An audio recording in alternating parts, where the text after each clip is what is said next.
жеті миллион қарыз туралы. Сіздер не істейсіздер? Төлейсіздер ме ақшаны? Әлде соттасасыздар ма? Батыс Қазақстан облысында бір мектептің мұғалімдері мемлекетке 57 миллион теңге қарыз болып шықты. Мамыр айында жүргізілген аудиттік тексеріс Орал қаласының іргесіндегі Серебрякова жалпы білім беретін мектеп үшін ауыр тигенге ұқсайды. Себебі сол тексерістен кейін мұғалімдер күндіз күлкіден, түнде ұйқыдан айырылған. Әйтпегенде қайсын, мұғалімдерге біріне 1 миллион, екіншісіне 3 миллионға дейінгі аралықта бережақ іліп кеткен. Ол аздай мектептің еден жуушылары, күзетшілері секілді кіші қызметкерлері де мемлекетке қарыз болып шыққан. Мен қазіргі таңда менің қолыма соңғы мына аудиттің шешімі бойынша 1.317.000 теңге әр жағында тиындар бар. Енді сондай бережақсың деп тұр.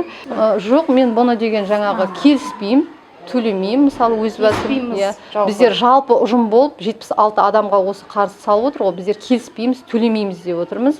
Бірақ жаңағы кеше бізге келгендегі жиналыста мектеп директоры мен білім бөлім басшысы бізге айтты, сізге жасап жатқан көмегіміз Алматы қаласынан аудит шақырып жатырық, сол тексерісті күтейік деді.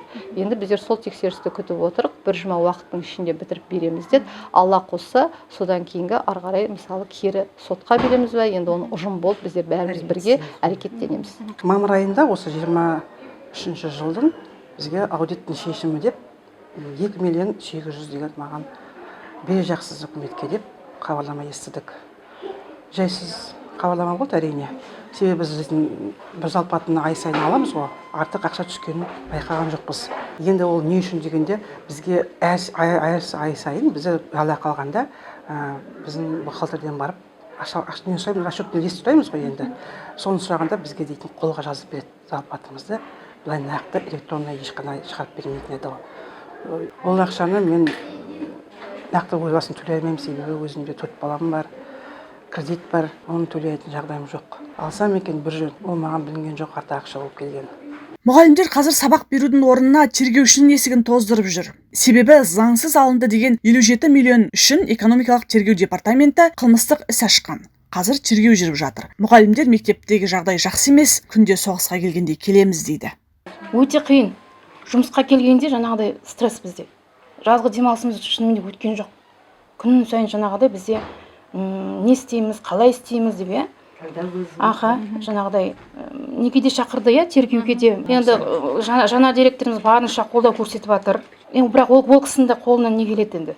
Ол кісі жаңағы тек сол құзырлы жерлерге қарап отырық қой, бәріміз де енді күтіп отырық. И вообще мы не ответственны в этой ситуации. Пусть разбираются те, которые создали эту ситуацию, но дергают-то нас, заставляют бумаги собирать, постоянно пересчеты, расчеты. Я уже решила вообще никуда не ходить. Я столько лет, 38 проработала, и себя так чувствовать униженно, чтобы объяснять им, вот где, чего ты как-то, почему тут 8, а почему тут 9, и я не буду.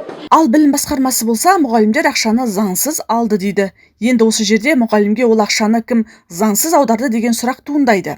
Сөйтсек, ол сұраққа жауап беретін адам жоқ. Себебі бұрынғы басшы да, 57 миллионды аударған бас есепші де жоқ. Екеуі де сол аудиттік тексерістен кейін жұмыстан кетіпті. Жаңа басшы ештеңе білмеймін деп аузын қу шөппен сүртіп отыр. 21-22 болған жоқ. Мен ротация тәртібімен ауысып келген. Қашан келдіңіз? 22-нің сентябрь айында келдім. Бұрынғы бухгалтер бар ма? Бұрынғы бухгалтер жоқ. Ол жұмыстан босатылды. Анықталған нәтиже бойынша. Осы іс бойынша жұмыстан босатылды, Осы жұмыстан босатылды. Аудиттік тексеріс Серебряков жалпы білім беретін мектебіне 2021-2022 оқу жылында жүргізілген. Сол тексерістің нәтижесі бойынша 70-тен астам адамға заңсыз аударым жасалғаны айтылыпты. Білім басқармасы мұғалімдер ақшаны мемлекетке қайтаруға міндетті деп жауап берді. Олар өндіру керек, заң түрінде өндіру керек.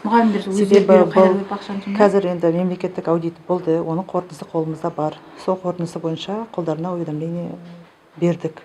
Әр мұғалім қанша өзінің берешегі бар екен бюджет алдында. Енді бұл бюджетке қайтарылатын ақша, себебі бұл сағаттар өткізілген жоқ. Мұғалімдер бұл істі аяқсыз қалдырмаймыз десті. Ең сорақысы, ұстаздар өз аттарына бірнеше шоттың ашылғанын байқаған. Олар ақша түсетін қосымша шот ашпадық дейді. Білім басқармасы болса, мұғалімнің өзінен басқа ешкім қосымша шот ашпайды деп отыр. Банктер, олар бухгалтердің айтуынша, немесе директордың айтуынша шот аша бермейді.